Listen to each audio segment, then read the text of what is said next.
Hello and welcome to Access Sportsnet. Lakers, driven by your Southern California Honda dealers. Chris McGee, James Worthy, Robert Ory.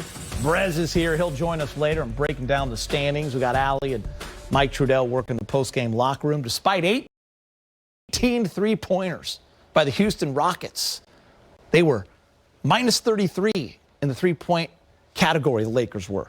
Minus 4 of their key players. They put up 124 points. A franchise record 86 points in paint. And they've now won 3 in a row, Rob, heading into the final weekend of the regular season. And we're going to take a look at a couple of plays. Also, Kuz, the winning bucket down the stretch, and Wesley Matthews with a nice steal to ice the game. Well, you always want to win. And going into this playoffs, no matter who's in the game, you need some momentum. And it's a great momentum booster for this team to see guys who normally don't be in a clutch position like this come through in the clutch. And it's a great rallying cry and say, hey, look what we can do without 3 of our superstars. And so now they're ready to go into this playoff no matter if they first seed or 8th seed. Because when you, as a team, are playing decent, playing good, and you want to keep playing good and playing good defense more importantly, you're ready for the playoffs. Did you love playing without Shaq and Kobe sometimes? Can I really say that on TV? Yeah, you can say it.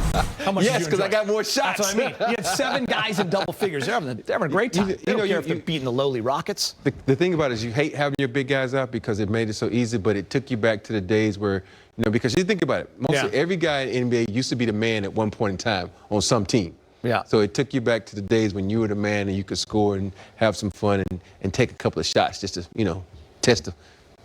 Yeah, Rockets not the best team, James. They're actually the worst in terms of record. 86 points in the paint for the Lakers.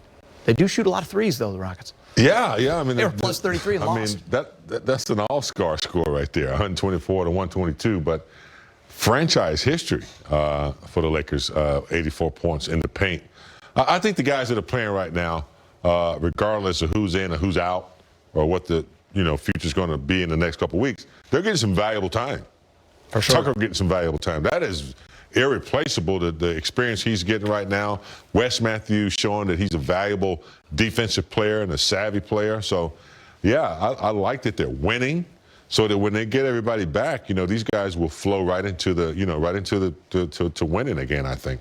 We have a lot to talk about in this post-game show. We'll talk about the possible play-in game when Brez joins us. THT with another big game that's back-to-back double-doubles for him. Andre Drummond doing work in just 22 minutes, a 20 and 10 double-double, and the bench contributing in a big way, especially this guy. Let's go back to Staples Center. Kyle Kuzma's with Mike Trudell.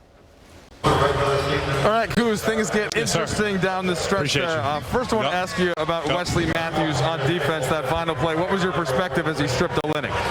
He just made a great play. He's been playing really well for us the past 2-3 weeks. Coming into his, back to playing, how Wesley Matthews plays, and man, he just made a big play for us at the right time. All right, Kuz, you guys had struggled during that 9-0 run from Houston as they took the lead. What were you looking for as you got the clear out top of the key before you took the ball to the cup? I just tried to wait. I tried to wait till the floor got balanced, and I had angles. I had a one-on-one, no help from a low man, and just made the right move. Since your rookie year, angles have always been a big part of your game on offense, Kuz. Where does that trace back to? How did you start to master certain types of getting to the hoop and certain angles that some people aren't used to? One of my old high school coaches, Earl Jordan, he was someone that, brought me into the gym and, really just taught me, about angles and playing in the low post and, playing with, essentially angles. So, I've just had that for a long time. For sure. Hey, zooming out a little bit, Kuz, just thoughts on your first banner night here. Some fans in the building. Of course, you're on the court there, seeing the drape fall. What was going through your mind? Man, it was great. It was great. We had fans in the building for that. It was just fun to share that with Laker Nation and to just experience at a whole. It's just surreal. For me, being from Flint, Michigan, I never would have thought about hanging a banner in Staples Center. So, just tonight really just gave me a lot of motivation, and I want to feel that same feeling and have an opportunity to raise another banner here and, have it a sellout next time, hopefully. So. All right, Kuz, we appreciate it. That thing's up there for eternity, right? It's up. Yes, sir, forever. All right, man. Yes, sir. Forever indeed. Lakers raising banner number 17. Before I get into Kuz, because there's a couple things I want to talk about, he mentioned Wes Matthews, and Frank Vogel has said he's making a bid to earn playoff minutes and being part of that playoff rotation. Now listen, depending on how far you go and how many series you play in, it can fluctuate, it can change. It depends on matchups. But being a part of that regular rotation, is Wesley Matthews making a case because of what he can do on that defense end? I think he's making a case because of his veteran leadership and knowing what to do at the right time. Because when it comes down to the playoffs, you can't have any mistakes. And he's been in this game for a long time. He's been in the playoffs for a while. So he has that leadership capability. He also has that mind for the game.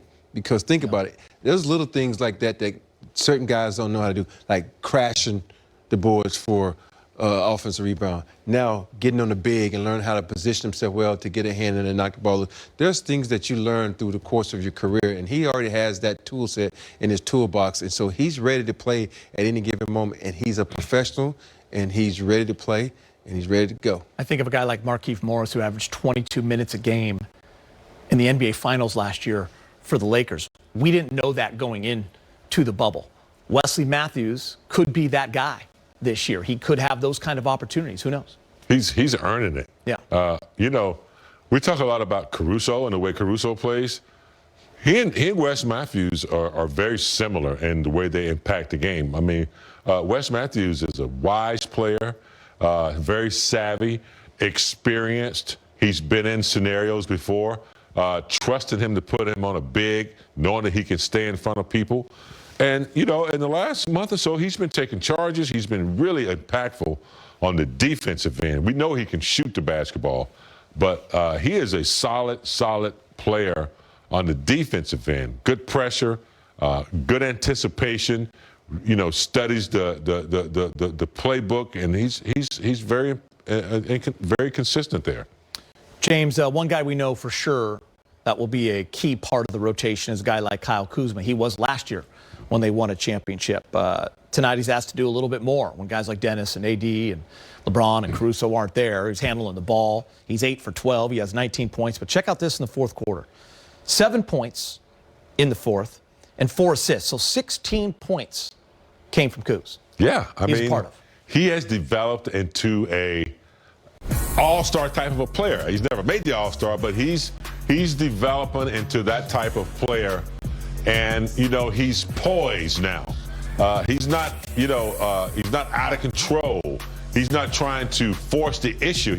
The game has come to him, and he's accepted it. So I love the way at this play in particular, he was under control, didn't try to pull up for a wild jump shot, the Euro step. He's one of the best at executing that. So the best is yet to come for Kuz in the future. He's just starting to turn it up. Yeah, Kuz is one of those type of players who's learning from each game, and we're learning Kuz because he's pulling out things that we didn't think he had. Right, lately it's been the slow Euro. He's been using that to keep. Before it's been offensive rebound. Before that it's shooting threes. He's pulling everything out of the toolbox, and he's doing so many different things, and we just can't wait till he just put it all together. He can do it on a consistent basis each and every night. You guys brought up THT, another big game, just 24 hours after hitting the game-winning 3 against his idol, Derrick Rose from Chicago there last night in their game against the Knicks. Back-to-back double-doubles, 23 points, 9 of 16, 10 assists. He had 2 steals, had a few turnovers. And, Rob, we talked about this last night in the post-game show. This was a normal game, and LeBron's playing, and Dennis playing, and maybe even Caruso's playing. THT might not have these kind of opportunities on a championship team. But you take out all those guys, he's got the rock in his hand. Yes. Fail or being a hero. They're riding with him, and it's awesome to see because he has a late turnover, but then he comes up with a big play. He's got the assist to Kuz. So, you know, we see the game winner. It's just a lot of fun to see, as we mentioned yesterday, kind of the roller coaster ride, but what valuable minutes this guy's getting. Yeah, sometimes you got to get thrown in the deep end. You got to learn how to swim. Yeah. And he's doing it right now in front of our eyes. He's growing. He's maturing. You think about it. When you're in this game, you think sometimes, oh, I had a great preseason. Oh, I can do this at any time. Then you realize preseason, you're not going against the same vets who sat there and study you and know what you're going to do. So he has those turnovers, but then he come back in this game and he learns from his mistake. He gets to the hole. He's diving people up. He's cutting down on his mistakes. But it's all about learning. Think about this. As a coach, all of us sitting here will probably say, oh, 2 turnovers, young fella, get him out the game. That's what I mean. He might not have the opportunity. You don't have the opportunity, but now you're like, oh, he's all we got. So